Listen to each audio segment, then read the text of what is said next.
You guys are now going to learn how to combine two pictures in a creative way in Photoshop. Now go to your pictures and take a few things that you think would layer together well. So let's say this one, maybe a grassy landscape like this one. Hold down Control to select more than one file, so click on one, hold down Control, click on another one. And drag that into Photoshop, down into this project bin.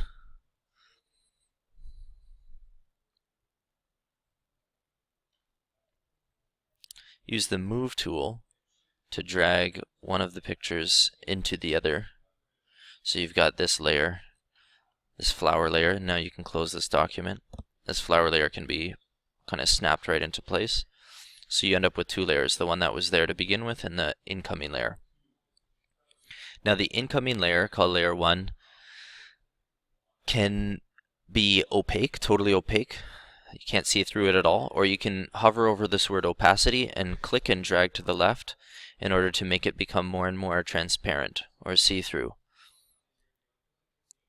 So you can begin to see the background layer emerging. Okay. You can also change the interaction between the pixels in layer 1 and the background layer by changing what's called the layer style. And in here it says normal right now, or sorry, the blending mode. And the blending mode can change to darken if you want to make the pixels here darken the background. Let me just go to opacity 100 for a moment so you can see. Or you can multiply those pixels together to achieve that effect. So all the darken related stuff is here, all the lighter related stuff is here, overlaying is here, and some interesting options related to color here. So let's say a lighten. And one of the ways to easily go through these instead of clicking and selecting each time is once you're in here, you just press the down arrow on your keyboard and you can cycle through the different options without having to open up that menu each time. So you're looking for an interesting or creative way to combine these two layers. I kind of liked that lighten appearance, and the opacity you can change by showing through one more layer or the other.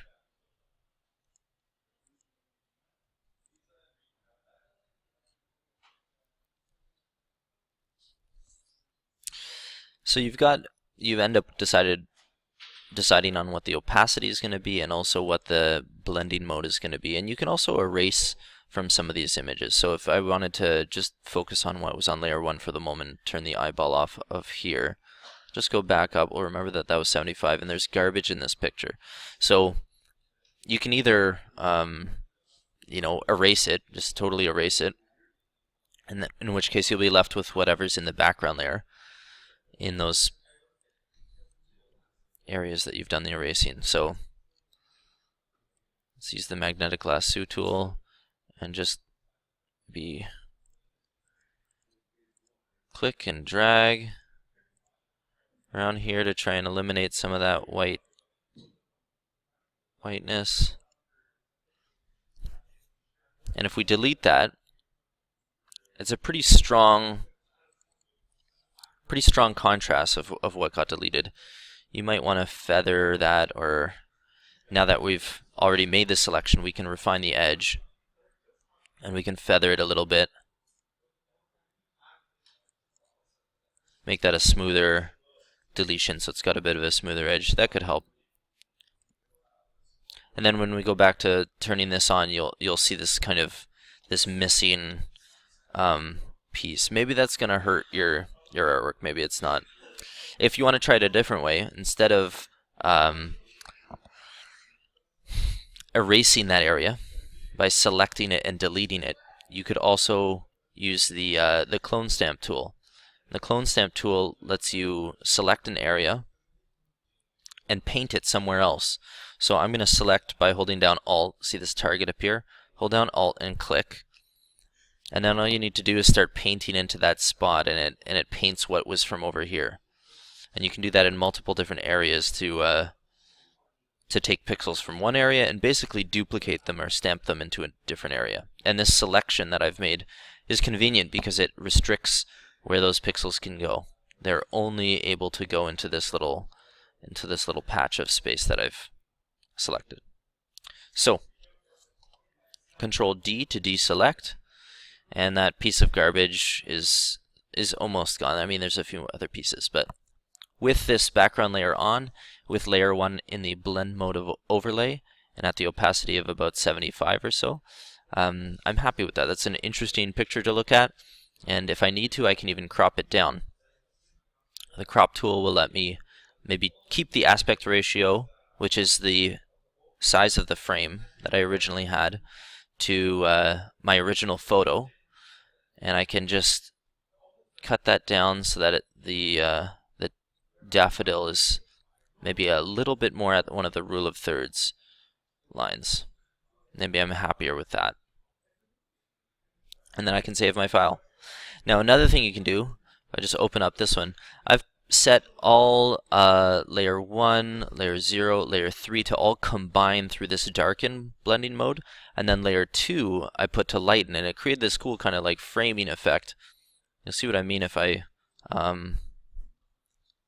under normal it just looks like that, but when I lighten it, it only lets that other stuff show through. So you can create some really interesting kind of artworks through this method of layering your nature photographs and changing the blending mode and opacity of those. Lastly, I'll use this example using the move tool. Let's get this back up together. And I've got layer 1 and background layer. Now together these kind of like create a neat kind of effect. This stump that I photographed, I like the look of it, but I don't like that effect being orange, so I'd maybe like to change this color. To change the colors in your photographs, you go to Enhance, Adjust Color, Adjust Hue and Saturation, and I might do this in a more, I don't know, green kind of hue, bluey green. Take the saturation down a little bit so it's not as strong, and maybe boost the lightness a touch. You could also colorize it, and that'll turn all of the pixels into one of those colors. So, and you can press OK, and you can still mess around with the blend mode here. And I've clicked on these options, and I'm just now cycling through them with the down arrow, and I can find one that I think is kind of attractive. I like the effect of that. So that's what I might keep, and that's a little example of how you can layer to photographs to make something new and creative.